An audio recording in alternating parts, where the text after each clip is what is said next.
Ang magtatanong po ay si Baby Morales, isa pong Katoliko.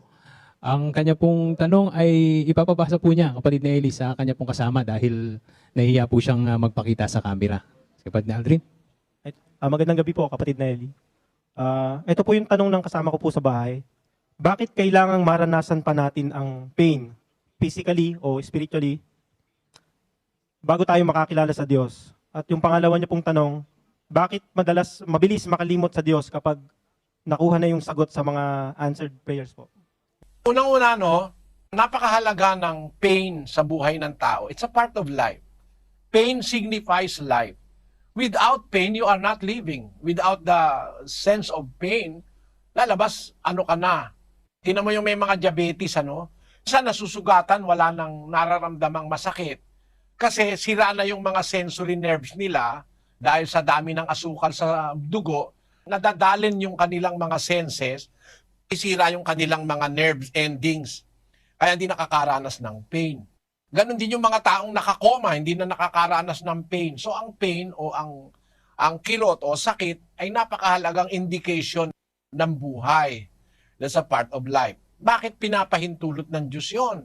Basahin natin ang 3 Gs ng Ecclesiastes. Aking nakita ang sakit na ibinigay ng Diyos sa mga anak ng mga tao upang pagsanayan.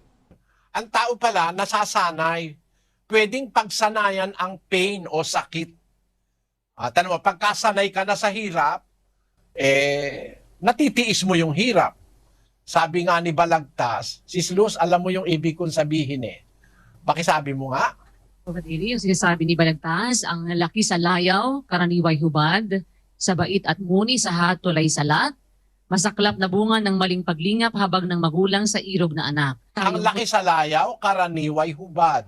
Sa bait at munit sa hatol ay salat.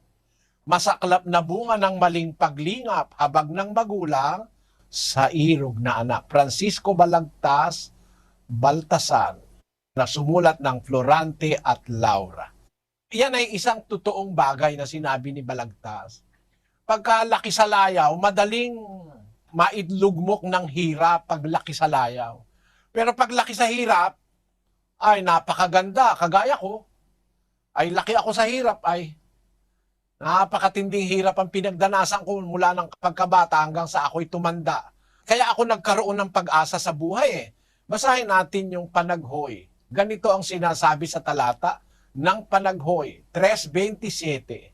Mabuti nga sa tao na magpasan ng pamatok sa kaniyang kabataan.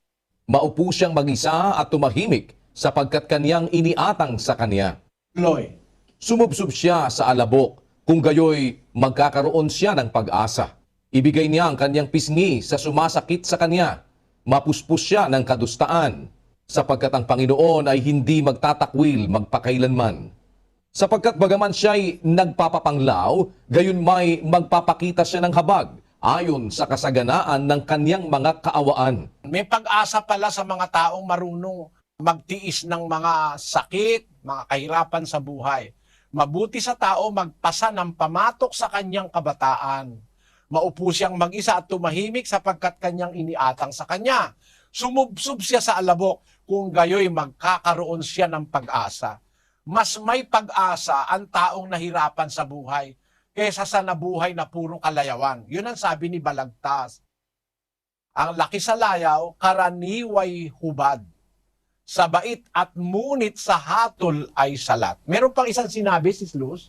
Sa yung para ng halamang lumaki sa tubig, dahoy malalanta, munting di madilig. Ikinaluluoy ang sandaling init, gayon din ang pusong sa tuway maniig. Kita mo, napakagandang mga salawika ni Balagtas yan. Para ng halamang lumaki sa tubig, dahoy malalanta, munting di madilig. Ikinaluluoy ang sandaling init, gayon din ang pusong sa tuway maniig.